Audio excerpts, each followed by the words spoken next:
റോമർ 5:17, ഉൽപ്പത്തി 1:28. रोमा लेखन 5वां अध्याय, റോമർ 5:17. 5 का 17, ഉൽപ്പത്തി പുസ്തകം 1:28. 5 का 17, वहां हम क्या पढ़ते हैं? रोमन्स 5:17, क्योंकि जब एक मनुष्य के अपराध के कारण मृत्यु ने उस एक ही के द्वारा राज्य किया, तो जो लोग अनुग्रह और धार्मिकता वरदान बहुतायत से पाते हैं, वे एक मनुष्य के अर्थात यीशु मसीह के द्वारा अवश्य ही अनंत जीवन में राज्य करेंगे.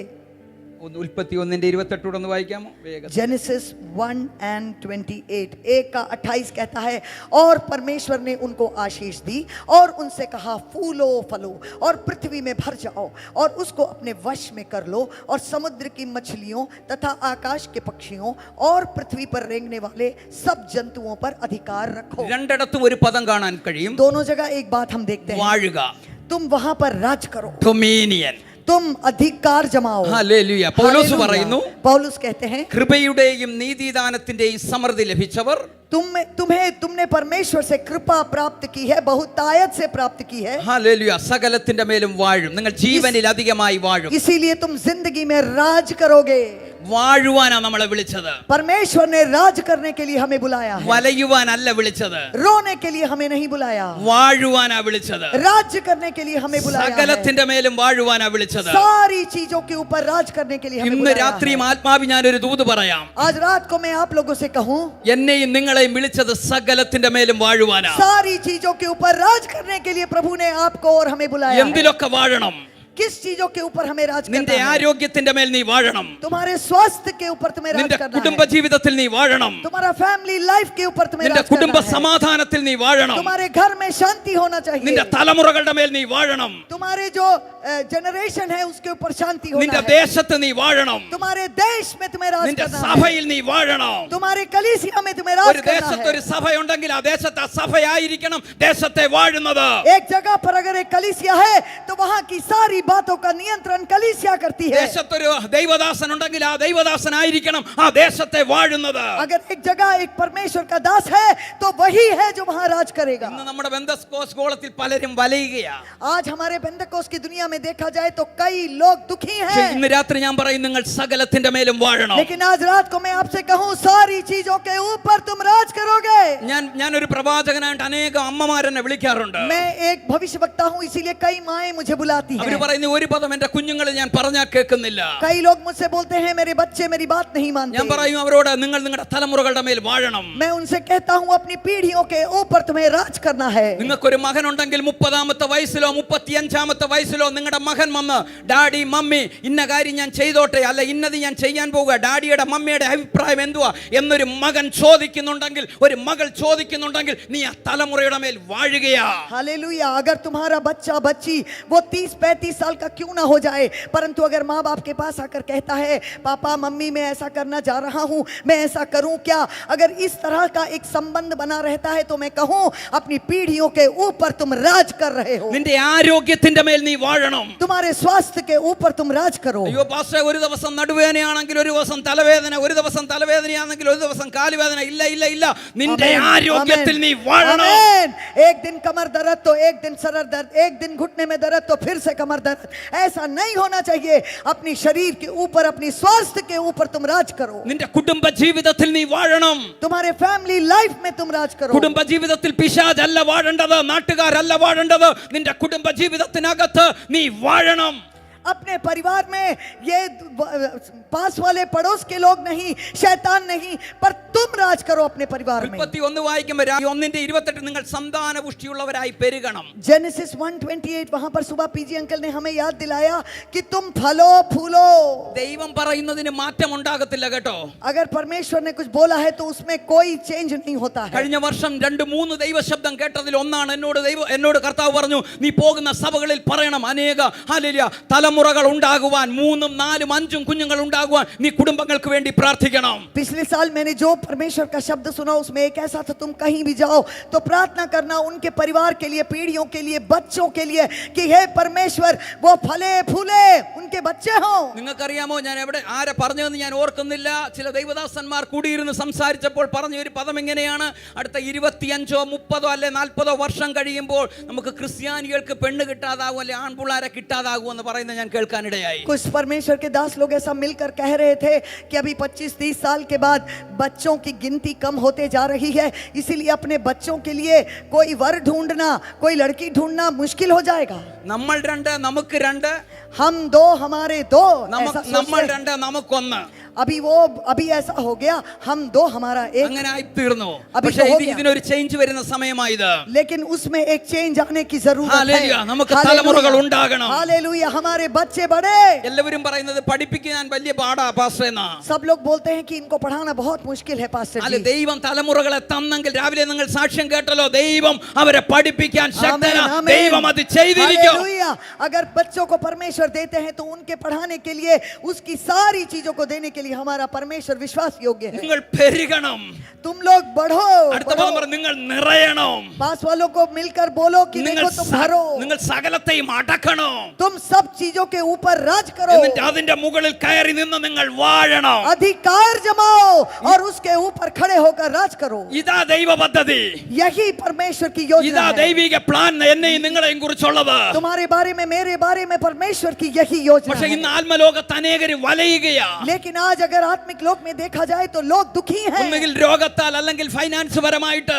उनको या तो बीमारी पकड़ लेता है या तो फिर कर्जे में चले जाते हैं. എന്നോട് ചോദിച്ചാൽ ഞാൻ പറയും, मुझसे पूछो, मैं कहूँ എല്ലാവർക്കും സഭയിൽ ഫൈനാൻസിനെ കുറിച്ച് പറയാൻ പേടിയാ. चर्च में के अंदर में फिनेंस के बारे में लोग पढ़ाते नहीं, डरते हैं. എടാ, ഫൈനാൻസ് പറയാതെ കുഞ്ഞുങ്ങൾ എങ്ങനെ അനുഗ്രഹിക്കപ്പെടും? हम अगर इसके बारे में नहीं सिखाएंगे तो हमारे बच्चे वो कैसे बढ़ेंगे, फलेंगे, फूलेंगे. നിന്റെ സഭയിൽ ഹല്ലേലൂയ ഫൈനാൻസിനെ കുറിച്ച് നീ പഠിപ്പിച്ചാൽ, നീ പറഞ്ഞാൽ ആ ജനം ബ്ലെസ്ഡ് ആകാൻ തുടങ്ങും. अगर तुम अपने कलीसिया में फिनेंस के बारे में सीख दोगे तो लोग परमेश्वर की योजना समझ कर वो आगे बढ़ने लगेंगे. അഥവാ ഒന്നോ രണ്ടോ പേര് പറഞ്ഞാൽ अगर एक दो लोग बोले, അവർ പ്രോസ്പെരിറ്റി പ്രീച്ചേഴ്സ് ആയി മാറും. अगर कोई ऐसा बोलता है तो हम गलत उनको बिल्कुल बदनाम कर देते हैं कि वो प्रॉस्पेरिटी सिखाते हैं. ഞാനൊന്ന് ചോദിച്ചോട്ടെ, मैं आपसे पूछूं, ഇപ്പൊ ഈ 3 ദിവസത്തെ മീറ്റിംഗ് ഇവിടെ നടത്തി, ये 3 दिन का मीटिंग, പക്ഷേ ഇതിന്റെ മെയിൻ ഫണ്ട് അല്ലേ? इसके पीछे कितना पैसा खर्चा किया ഇതിന് गया. ഫണ്ട് മെയിനായിട്ട് 85% ഫണ്ടിനെ ആശ്രയിച്ചായിരിക്കുന്നത്. यहाँ पर पैसा आता है तभी जाकर के हम ऐसे मीटिंग कर पाते हैं. ഒരു കാര്യത്തിന് നമ്മൾ സ്റ്റെപ്പ് വെക്കണമെങ്കിൽ അതിന് ഫൈനാൻസ് ആവശ്യമാണ്. अगर हम किसी चीज के लिए कदम आगे बढ़ाएं तो हमेशा उसके पीछे पैसा खर्च അപ്പോൾ होता है. ഫൈനാൻസ് നിന്റെ സഭയിൽ ജനത്തോട് പറഞ്ഞെങ്കിലേ ജനം അനുഗ്രഹിക്കപ്പെടത്തുള്ളൂ. इसीलिए तुम कभी ऐसा ना सोचो कि मैं गरीब रहूं. इन बातों को सीखना है. परमेश्वर हमें आशीषित करना നിന്റെ चाहता വീടിനകത്ത് है. വിശ്വാസം പറഞ്ഞെങ്കിലേ ആ വിശ്വാസം വെളിപ്പെടത്തുള്ളൂ. तुम अपने घर के अंदर में विश्वास के बारे में बात करो तभी जाकर के वो प्रकट होएगा. കാരണം ഇതിനകത്തുള്ള സകല അനുഗ്രഹങ്ങളും എനിക്കും നിനക്കും അനുഭവിക്കാൻ വെച്ചേക്കുന്നതാണ്. इसके अंदर में जो कोई भी आशीष परमेश्वर ने बताया है वो तुम्हारे लिए, हमारे लिए है. ഇത് പറഞ്ഞെങ്കിലേ നടക്കത്തുള്ളൂ. अगर ये हम बोलेंगे तभी ये होएगा. 2013 ഞാനും എന്റെ വൈഫോട് ഒരു തീരുമാനം എടുത്തു. 2013 में मैं और मेरी बीबी हमने 14,000 രൂപയുടെ വീട്ടിലാ താമസിക്കുന്നത് അന്ന് 2013. 2013 में 14,000 रुपए के किराए मकान में हम എന്റെ മോൻ रहते थे. പഠിക്കുന്ന സ്കൂളിൽ ഒരു വർഷത്തെ ഫീസ് 1 ലക്ഷം രൂപയാ. मेरा बेटा जहां पढ़ता है 1 साल का फीस 1 लाख रुपए. അല്ലെങ്കിൽ ഒരു ഹോണ്ട സിറ്റിയുടെ കാറുണ്ട്. होंडा सिटी कार मेरे पास ഫുൾ है. ടൈം മിനിസ്ട്രിക്ക് ഇറങ്ങാൻ പോകുകയാ. मैं फुल टाइम मिनिस्ट्री में निकल रहा അപ്പൊ ഞാൻ हूँ. വൈഫിനോട് പറഞ്ഞു, ദൈവം സൂപ്പർ നാച്ചുറലി നടത്താമെന്ന് പറഞ്ഞെങ്കിലും अब परमेश्वर ने ऐसा बोला, मैं तुम्हें चलाऊंगा, फिर भी मैंने बोला. മുമ്പിലെ സാഹചര്യം കണ്ടുകൊണ്ട് ഞാൻ വൈഫിനോട് പറഞ്ഞു, मेरे जिंदगी की परिस्थिति को देखकर मैंने कहा പിന്നെ നമുക്ക് ഈ വീടങ്ങ് മാറാം. ये घर हम बदल देते ഒരു हैं. 3000 രൂപയൊക്കെ കൊടുത്താൽ ഒരു ഷീറ്റ് വീട് കിട്ടും. ഇച്ചിരി ഉള്ളിലോട്ട് പോയി ഒരു 3000 രൂപയ്ക്ക് ഒരു ഷീറ്റ് വീട് എടുക്കാം. थोड़ा अंदर चले जाएंगे, छोटा सा मकान लेंगे, 3,000 रुपए के किराए मकान में रहेंगे. ഹോണ്ട സിറ്റിയുടെ കാറുണ്ട്, അതങ്ങ് വിൽക്കാം. होंडा सिटी कार है, उसको बेच देते हैं. അന്നൊരു 4 ലക്ഷം രൂപ കിട്ടും. അതിന് 4 लाख रुपए तो मिल ഒരു जाएगा. 3 ലക്ഷം രൂപ കടം തീർക്കാം. ഒത്തിരി ടോർച്ചർ ചെയ്യുന്ന ആൾക്ക് കൊടുക്കാം. ബാക്കി 1 ലക്ഷം രൂപ കൈ ചെലവിന് വെക്കാം. बहुत जो परेशान करते हैं लोग, कर्जा लिया जिससे, उसका 3 लाख देके 1 लाख से अपना काम चलाएंगे. കുഞ്ഞിനെ സ്കൂളിൽ നിന്ന് മാറ്റാം. वो बच्चे को स्कूल बदल ഒരു देते हैं. ചെറിയ സ്കൂളിലോട്ട് അവനെ മാറ്റാം. छोटे स्कूल में भर्ती करा देते हैं. ഇങ്ങനൊക്കെ ഞങ്ങൾ തമ്മിൽ സംസാരിച്ചു हम രാവിലെ. दोनों ऐसी बातें सुबह किए. അപ്പൊ വൈഫ് പറഞ്ഞു, तो मेरी बीबी ने बोला, ഞാനൊരു അഭിപ്രായം പറയട്ടെ, मैं कुछ बोलूं क्या? കുഞ്ഞിനെ ലോക്കൽ സ്കൂളിൽ വിടാൻ എനിക്ക് ഒരു താല്പര്യം ये വരുന്നില്ല. बच्चे को ऐसे साधारण स्कूल में भेजो, मुझे मन नहीं लगता है. ഞാൻ വേണമെങ്കിൽ 2 കൊല്ലം നാട്ടിൽ പോയിക്കാം. നാട്ടിൽ ഇംഗ്ലീഷ് മീഡിയം സ്കൂളിലും 10-30,000 രൂപയുള്ള അന്ന് उसने ഞങ്ങളുടെ मुझसे बोला, ശാസ്താംകോട്ടയിൽ ഒരു സ്കൂൾ വന്നിട്ടുണ്ട്, Brook International School. Brook International School हमारे घर के पास में है.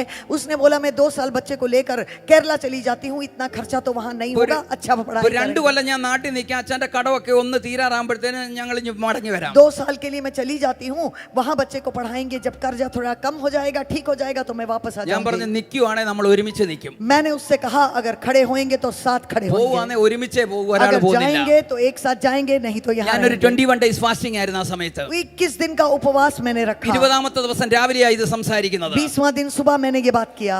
ഞാൻ പറഞ്ഞു 24 മണിക്കൂർ സമയമുണ്ട്, നാളെ ഉച്ചയ്ക്ക് ആശീർവാദം പറയത്തുള്ളൂ. मैंने ऐसा बोला कि 24 घंटे अब मेरे पास है, ये घट जाने दो, इसके बाद हम डिसीजन करेंगे। ഹല്ലേലൂയ. ഞാൻ പറഞ്ഞു 24 മണിക്കൂർ നമ്മുടെ മുമ്പിൽ സമയമുണ്ട്. 24 घंटा समय मेरे पास है। ഹല്ലേലൂയ. ഞാൻ വീട്ടിൽ നിന്ന് ഇറങ്ങി.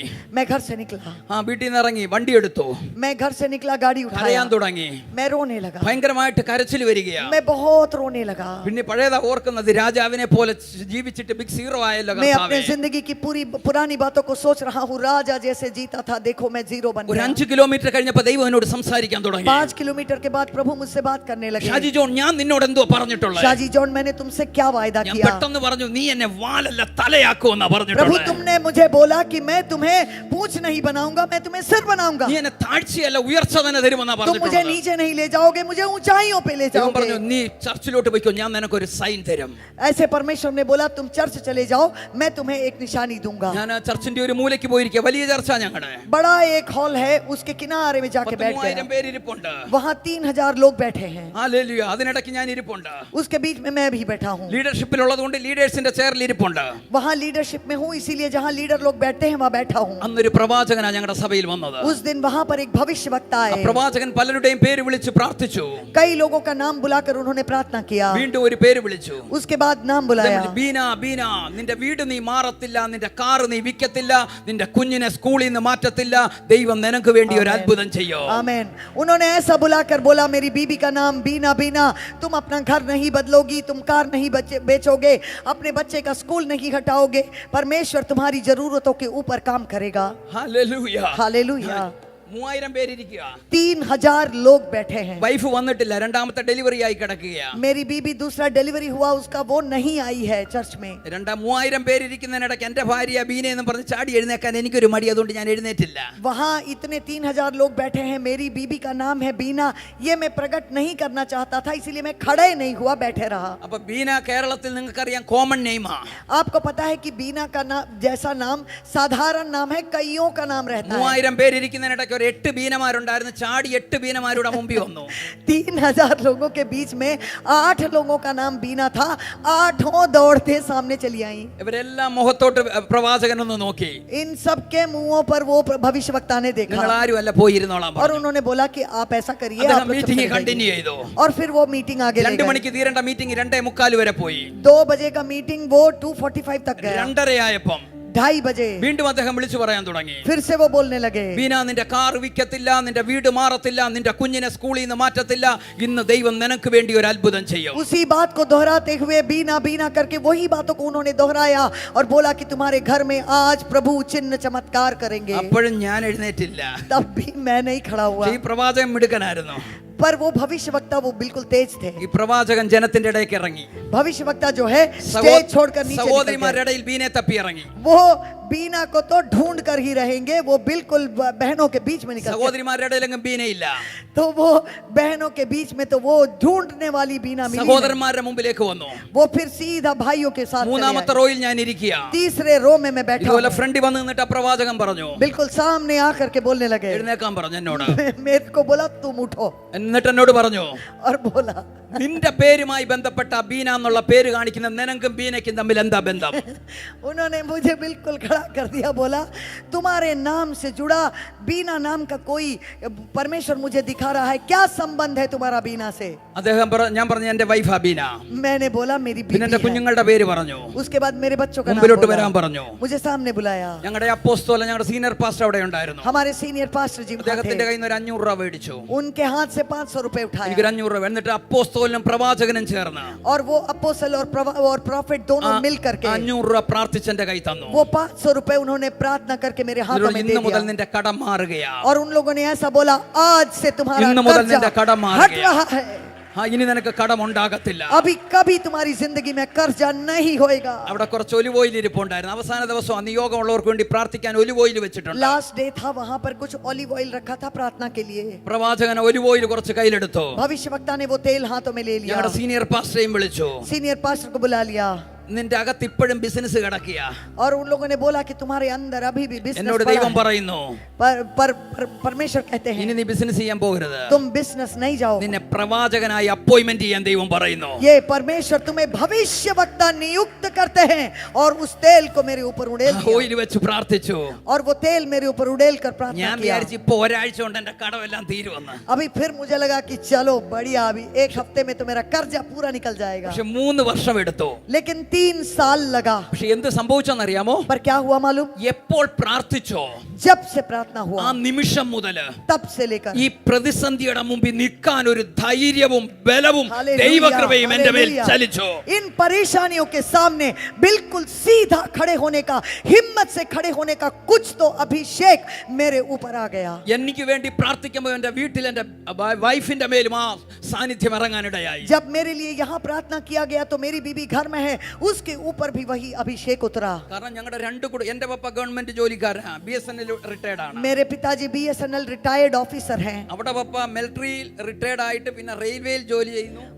ആ സമയത്ത് उनके पिताजी मिलिट्री से रिटायर्ड हुए, रेलवे में काम कर रहे हैं. അപ്പം ഇവരെല്ലാം ഓർത്തഡോക്സ് ബാക്ക്ഗ്രൗണ്ട് ആണ്. वो सब ऑर्थोडॉक्स बैकग्राउंड से आए हैं. ഒരു കാര്യം വീട്ടിൽ പറയാനൊക്കത്തില്ല. एक भी चीज हम घर में नहीं बोल सकते. ഡെലിവറിക്ക് വന്ന അമ്മ വീട്ടിലുണ്ട്, വൈഫിന്റെ അമ്മ വീട്ടിലുണ്ട്. मेरी बीबी की माँ वो घर पे है. എന്തേലും പറയണേ ബെഡ്റൂമിനകത്താ കുശുകുശിക്കുന്നേ. तो अगर कुछ भी ऐसा बोलना है तो बेडरूम में ले जाकर कमरा बंद कर हम बात करते हैं. ഇങ്ങനെയുള്ള കാര്യങ്ങൾ സംസാരിക്കുന്നത്. ऐसी बातें हम बाहर नहीं कर ഈ सकते. വീട് മാറുന്ന കാര്യമൊക്കെ മമ്മി ബാത്റൂമിലോട്ട് കയറിയപ്പോഴാണ് പെട്ടെന്ന് അവൾ ഹാളിലോട്ട് വന്നതിനോട് ഇത്രയും പറഞ്ഞത്. मम्मी कहीं चली जाती है तो उनके बिना सुने हम छुप छुप के बात करते കാരണം हैं, എന്ത് ചെയ്യണമെന്ന് അറിയാതെ നിൽക്കുന്ന സമയം. क्योंकि हमें नहीं पता कहाँ जाएं, क्या करें. പക്ഷേ ഈ ദൂത് വന്നതോടെ ഭയങ്കര ബലവും ധൈര്യവും आमेन. ഞങ്ങൾക്ക് തന്നു. लेकिन परमेश्वर का ये वायदा जब से हमारे ऊपर आया तो एक बहुत बड़ा अभिषेक और हिम्मत हमारे अंदर विश्वास आ गया. ആ ദൂത് പോലെ സംഭവിച്ചു. जिस तरह से वो वचन दिया गया वही मेरी जिंदगी में हुआ. ഏത് വീട് മാറണമെന്ന് കരുതിയോ? जिस घर से मैं बदलना चाहता था 2013 2013, അതേ വീട്ടിൽ 2019 വരെ താമസിച്ചു. ഇറങ്ങുമ്പോ വാടക 18,000 രൂപ. 2019 तक परमेश्वर ने हमें वहां संभाला. जब मैं वहां से निकला तो 18,000 रुपए हर महीना किराया देते हुए वहां से मैंने निकला. ഏത് കാർ വിൽക്കണമെന്ന് കരുതിയോ? जिस कार को मैं बेचना चाहता അതേ था കാറിൽ 2019 വരെ സഞ്ചരിച്ചു. उसी कार में 2019 तक मैंने सवार. 2019 2019 में ഒരു ന്യൂ ഇയർ സർവീസിന് പോകുവാൻ एक न्यू ईयर सर्विस में ഒരു जाना തമിഴ് था. ഫാമിലിക്ക് വണ്ടിയില്ലെന്ന് പറഞ്ഞു. वहां पर एक तमिल फैमिली के पास गाड़ी नहीं है. ഹല്ലേലൂയ. ഞാൻ അവർക്ക് ആ വണ്ടി ഗിഫ്റ്റ് ആയിട്ട് കൊടുത്തു. मैंने अपना गाड़ी उनको गिफ्ट दे दिया. 1 രൂപ മേടിച്ചില്ല. 1 रुपया भी उनसे नहीं लिया. ഹല്ലേലൂയ. ഏത് കുഞ്ഞിനെ ഹല്ലേലൂയ. സ്കൂളിൽ നിന്ന് മാറ്റണമെന്ന് കരുതിയോ? जिस बच्चे को मैं उस स्कूल से हटाना चाहता था, അവൻ +2 കഴിഞ്ഞ് ഇപ്പം BBA LLBക്ക് അതേ കോളേജിൽ ക്രൈസ്റ്റ് യൂണിവേഴ്സിറ്റി പഠിക്കുന്നു. हालेलुया, वो अभी 12वीं कक्षा भी पास हो गया. BA LLB उसी कॉलेज में कर रहा है. വീണ്ടും ഹല്ലേലൂയ എന്റെ ഇളയ കൊച്ചിനെ അതേ സ്കൂളിൽ ചേർത്തു. मेरे छोटे बच्चे को उसी स्कूल में मैंने पढ़ाया. ദൈവം വിശ്വസ്തൻ. हालेलुया, ദൈവം വിശ്വസ്തൻ. हमारा ദൈവം परमेश्वर വിശ്വസ്തൻ. विश्वास योग्य ഹല്ലേലൂയ. है. हालेलुया, ഒന്നിനകത്ത് നീ വലയാൻ ദൈവം അനുവദിക്കത്തില്ല. किसी भी बात में परेशान होने के लिए परमेश्वर तुम्हें नहीं छोड़ेगा. വാഴുവാനാ ദൈവം നമ്മളെ വിളിച്ചത്. परमेश्वर ने तुम्हें राज करने के लिए बुलाया है. സകലത്തിന്റെ മേലും വാഴണം. हर चीज के ऊपर अधिकार जमाओ. നിന്റെ സമ്പത്തിന്റെ മേൽ നീ വാഴണം. तुम्हारी संपत्ति के ऊपर നിന്റെ अधिकार ബിസിനസിന്റെ रखो. മേൽ നീ വാഴണം. तुम्हारी बिजनेस के ऊपर तुम राज ഹല്ലേലൂയ. करो. നിന്റെ ദേശത്ത് ഈ ദേശത്ത് ഒരു നല്ല സഭയുണ്ടെങ്കിൽ നല്ല കെട്ടിടമുണ്ടെങ്കിൽ അത് അജിത് പാസ്റ്റർ നിങ്ങളുടെ ആയിരിക്കണം. അങ്ങനെ ഒരു മനോഭാവം ഉണ്ടായിരിക്കണം. हालेलुया, इस देश में अगर एक अच्छी कलीसिया है, परमेश्वर एक अच्छा बिल्डिंग है तो वो मेरी होनी चाहिए. ऐसा तुम प्रभु में चाहो, प्रार्थना करो. വാഴണം. तुम हर चीज के ऊपर राज करो. ഞാൻ ഈ ഗ്ലോറി പഠിപ്പിക്കുന്ന ആളാ.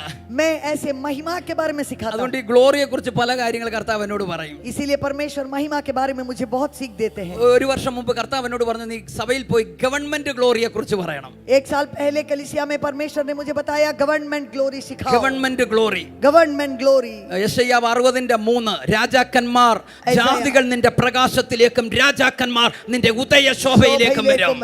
Isaiah 60 उसका 3 वहां हम पढ़ते हैं और अन्य जातियां तेरे पास प्रकाश के लिए और राजा तेरे आरोहण के प्रताप की ओर आएंगे। ഞാനൊന്ന് പറയട്ടെ, ഇവിടെ ഒത്തിരി ഡോക്ടേഴ്സ് ഉണ്ട്, यहाँ पर डॉक्टर लोग ज्यादा हैं, ഒത്തിരി എഞ്ചിനീയേഴ്സ് കണ്ടേക്കാം. इंजीनियर्स होंगे। ഹല്ലേലൂയ. ഒരു സീസണിൽ ബെന്തക്കോസ് ഗോളത്തിൽ ഡോക്ടേഴ്സ് ഇല്ലായിരുന്നു. एक समय में पेंतकोस्त में ऐसे लोग नहीं आते ഇപ്പൊ थे, നമുക്ക് ഡോക്ടേഴ്സ് ആയി. अभी ऐसे बहुत से लोग हैं। നിങ്ങൾ ശ്രദ്ധിച്ചിട്ടുണ്ടോ ബെന്തക്കോസ് ഗോളത്തിൽ ആരെങ്കിലും ഇതിന് മുകളിലോട്ട് പ്രാർത്ഥിക്കുന്നത്?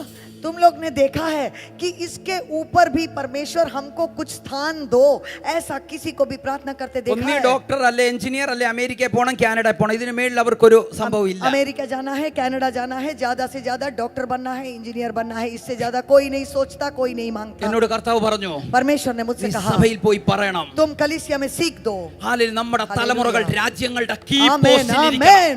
हमारी पीढ़ियों में से हमारे बच्चे वो कई देश में जाएं और उन्नत स्थानों में परमेश्वर उनको ठहराए। ഹല്ലേലൂയ. DGP ആയിട്ട് നിന്റെ തലമുറ വന്ന വല്ല കുഴപ്പമുണ്ടോ? अगर कोई डीजीपी आ जाए तुम्हारे बच्चों में से तो क्या वो ठीक नहीं है? അബ്ദുൽ കലാം ഇരുന്നതുപോലെ ISROയുടെ തലപ്പത്ത് നിന്റെ തലമുറ വന്ന കുഴപ്പമുണ്ടോ? रिसर्च सेंटर के ऊपर में अब्दुल कलाम जी के जैसे अगर तुम्हारे बच्चे आ जाएं तो इसमें क्या खराबी है? രാമേശ്വരം എന്ന ഒരു കൊച്ചു ഗ്രാമത്തിൽ നിന്ന് रामेश्वरम जैसे एक छोटे गांव से ISROയുടെ തലപ്പത്തും ഇന്ത്യയുടെ പ്രസിഡന്റ് ആയിട്ടും അബ്ദുൽ കലാമിന് വരാമെങ്കിൽ अब्दुल कलाम जी के बारे में हमें पता है, छोटी सी गांव से आए हैं वो, पर परमेश्वर ने उनको कितनी ऊंचाइयों के स्थान पर എന്നെയും उठाया। നിന്നെയും വിളിച്ചത് വാഴുവാനാ. तुम्हें और मुझे परमेश्वर ने വാഴുവാനാ വിളിച്ചത്. राज्य करने के लिए വാഴുവാൻ बुलाया വിളിച്ച है। എനിക്ക് നനങ്കോ. हालेलुया, രാജ്യങ്ങളുടെ കീ പോസ്റ്റിൽ നിങ്ങളുടെ Hallelujah. തലമുറകൾ കയറിയിരിക്കണം. Glory to God। हमारी पीढ़ियों को परमेश्वर आशीषित करे। ഹല്ലേലൂയ. हालेलुया। അടുത്ത വീട്ടിലെ ബാബുവിന്റെ വീട്ടിലെ പട്ടിയെങ്കിലും മായാ മതിയെന്ന് ആഗ്രഹിച്ച ഒരു സാധാരണ KR നാരായണൻ എന്ന മനുഷ്യനെ ഇന്ത്യയുടെ പ്രസിഡന്റും രാജ്യത്തിന്റെ അംബാസിഡറും അനേക പുസ്തകങ്ങൾ എഴുതുവാൻ കഴിഞ്ഞെങ്കിൽ ദൈവ പൈതലായ നനങ്ക അതിലധികം കഴിയുമെന്ന് വിശ്വസിക്കുന്ന ഒരാളാണ് ഞാൻ. हालेलुया। KR नारायणन जी के बारे में हमें पता है, हमारे प्रेसिडेंट हैं, कितना पुस्तक उन्होंने लिखा। वो इतने गरीब थे, उनकी अवस्था इतनी खराब थी कि वो सोचते थे पड़ोसी के घर के कुत्ते जैसा कम से कम मैं बन जाऊं, पर उनको इतनी ऊंचाइयों में हमारे परमेश्वर ने उठाया। तो आप और मैं जो राजा के बेटे हैं, राजा की बेटियां हैं, क्यों परमेश्वर हमें अधिकार के स्थानों पर नहीं उठाएगा? लिए ഞാൻ ഇപ്പോ ഓസ്ട്രേലിയയിൽ ചെന്നപ്പോ अभी मैं ऑस्ट्रेलिया गया तो ഒരാൾ എന്നെ കാണാൻ വന്നു. एक जन मुझे देखने आए, ഞാൻ അദ്ദേഹത്തോട് ഒരു ദൂത് പറഞ്ഞു. मैंने उनसे एक मैसेज बोला। എനിക്ക് അദ്ദേഹം ആരാന്ന് പോലും അറിയത്തില്ല. वो कौन है मुझे नहीं मालूम, ഇന്ത്യയിൽ നിന്ന് ഒരാൾ പറഞ്ഞിട്ടാണ് എന്നെ കാണാൻ വന്നത് ഓസ്ട്രേലിയയിൽ. यहाँ से किसी ने खबर दी, वो मुझे मिलने ഞാൻ आए। അദ്ദേഹത്തോട് പറഞ്ഞു, मैंने उनसे कहा, നീ ഓസ്ട്രേലിയൻ പ്രസിഡന്റിന്റെ കൂടെ ഇരിക്കുന്നത് ഞാൻ കാണുന്നു. मैं देखता हूँ कि तुम ऑस्ट्रेलिया के प्रेसिडेंट के साथ बैठते हो। അദ്ദേഹം പറഞ്ഞു, उन्होंने बोला, ഞാൻ അദ്ദേഹവുമായിട്ട് ഇടയ്ക്കൊക്കെ മീറ്റ് ചെയ്യാറുണ്ട്. मैं कभी कभी उनसे मुलाकात ഞാൻ ഇവിടെ करता हूँ। സോഷ്യൽ വർക്ക് ചെയ്യുന്ന ഒരാളാ. मैं यहाँ सोशल वर्क करता അതൊരു हूँ। മലയാളിയാ. वो मलयाली है। വന്നിട്ട് എന്നോട് പറഞ്ഞു, मुझसे कहा, പാസ്റ്റർ ഇത്രയും ദൂത് എന്നോട് പറഞ്ഞതുകൊണ്ട് पास्टर जी इतना आपने मुझसे बोला, इसलिए അടുത്ത ആഴ്ച ഞാൻ ഒരു ബ്രേക്ക്ഫാസ്റ്റിന് വിളിക്കുക. अगले हफ्ते मैं उनको ब्रेकफास्ट में बुला रहा हूँ। ഹല്ലേലൂയ. എംപിമാരും അവിടുത്തെ മേജർമാരും കൂടുന്ന ഒരു മീറ്റിംഗിൽ ഞാനാണ് ചീഫ് ഗസ്റ്റ്. എന്റെ കൂടെ ഗസ്റ്റ് ആയിട്ട് പാസ്റ്ററും വരണം. वहां पर उन्होंने मुझे भी बुलाया, क्योंकि MP लोग और मेयर लोग, इन लोगों को एक ब्रेकफास्ट दे रहा हूँ, आप भी मेरे साथ वहां आए। ഹല്ലേലൂയ. ഞാൻ അത് കഴിഞ്ഞ് ഹല്ലേലൂയ. വന്നപ്പോൾ उसके बाद में जब आया, പല പാസ്റ്റർമാരും എന്നോട് പറഞ്ഞു, बड़े पास्टर लोगों ने मुझसे कहा, ഒരുപാട് സീനിയർ പാസ്റ്റേഴ്സ് ഇവിടെ വന്നിട്ടുണ്ട്, बहुत सीनियर पास्टर लोग यहाँ आए हैं, അവർക്കാർക്കും ഇങ്ങനെ ഒരു അവസരം കിട്ടിയിട്ടില്ല. किसी को भी ऐसा अवसर तो नहीं मिला। പാസ്റ്റർ ഇത് എവിടുന്ന് ഒപ്പിച്ച്? पास्टर जी कैसे ഞാൻ बनाया? പറഞ്ഞു, ഇത് ഒപ്പിച്ചതല്ല, मैंने बोला, ഇത് मैंने എന്റെ कुछ किया വിഷനും नहीं। ഞാൻ പ്രസംഗിക്കുന്നതുമായിട്ട് എന്റെ മുമ്പിൽ വന്ന് അങ്ങ് വീണതാ. जो मैं प्रचार करता हूँ, जो मैं विश्वास करता हूँ, जिस चीज की घोषणा करता हूँ, वो मेरे पास आ जाती है। ഹല്ലേലൂയ. Hallelujah, hallelujah. ഹല്ലേലൂയ. വാഴുവാനാണ് നമ്മളെ വിളിച്ചത്. परमेश्वर ने हमें राज्य करने के लिए बुलाया है। ഉൽപ്പത്തി 1:28 പറയുന്നു, ये उत्पत्ति 1:28 ऐसा कहता ഹല്ലേലൂയ, है। നിങ്ങൾ സന്താനപുഷ്ടിയുള്ളവരായി പെരുകണം. और परमेश्वर ने आशीष देकर कहा, फूलो फलो നിങ്ങൾ- और पृथ्वी में भर जाओ। നിങ്ങൾ നിറയണം, तुम पृथ्वी में भर जाओ നിങ്ങൾ അടക്കണം, और उसको अपने वश में कर നിങ്ങൾ लो। വാഴണം. तुम राज करो। 4 പദം അവിടെ പറയുന്നത്. वहाँ 4 बातों को कहता है। നിങ്ങൾ പെരുകണം, तुम फूलो फलो, ഹല്ലേലൂയ, നിങ്ങൾ നിറയണം, तुम भर जाओ, നിങ്ങൾ അടക്കണം, तुम अपने वश में कर लो, സകലത്തെയും അടക്കണം, सब चीजों को എന്നിട്ട് अपने वश അതിന്റെ में മുകളിൽ कर നിങ്ങൾ लो വാഴണം. और उसके ऊपर अधिकार रखो। പ്രിയ ദൈവമക്കളെ, मेरे प्यारे भाइयों നിങ്ങൾ बहनों, ഓരോരുത്തരും तुम लोग में से हर एक സകലത്തിന്റെ മേലും हर വാഴുന്നവരായിരിക്കണം. चीज के ऊपर अधिकार रखने वाले बन ഒന്നിനകത്തും जाओ। വലയാനിട വരരുത്. परमेश्वर तुम्हें कभी परेशान करने वाला परमेश्वर परमेश्वर नहीं। ഞാൻ പറഞ്ഞു ദൈവം അനുവദിക്കുന്ന ചില ശോധനകൾ പ്രശ്നങ്ങൾ നമ്മുടെ എല്ലാവരുടെയും ലൈഫിൽ വരും. जब मैं ये कहता हूं तो ये समझता हूं कि परमेश्वर हमारी जिंदगी में कई बातों से हमें गुजारने की अनुमति देता है, उसमें दुख और संकट सब आते हैं, പക്ഷെ അതൊരു സമയം വരെ ഉള്ളൂ. लेकिन उसके लिए एक टाइम पीरियड परमेश्वर ने ദൈവത്തിന്റെ नियुक्त ഏത് रखा है। ടെസ്റ്റിനും ഒരു പ്രൊമോഷൻ ഉണ്ട്. परमेश्वर जब कोई भी टेस्ट तुम्हें देता है, तुम ये- पास हो जाओ तो तुम्हें प्रमोट करता है। എന്നും കടമല്ല, हर दिन कर्जा नहीं, എന്നും പ്രശ്നങ്ങളല്ല, हर दिन परेशानी नहीं, അതിനപ്പുറത്ത് ജയകരമായ ഒരു ക്രിസ്തീയ ജീവിതമുണ്ട്. उसके भी ऊपर परमेश्वर हमें जयवंत बनाकर ആ चलाता है। ജയകരമായ ക്രിസ്തീയ ജീവിതത്തിനകത്ത് കയറി നിന്ന് സകലത്തിന്റെ മേലും നിങ്ങളും നിങ്ങളുടെ കുടുംബവും നിങ്ങളുടെ ജനറേഷനും വാഴണം. तुम और तुम्हारी पीढ़ियां परमेश्वर में राज करो, अधिकार रखो। इसी चीज के लिए परमेश्वर ने तुम्हें बुलाया है। God bless you.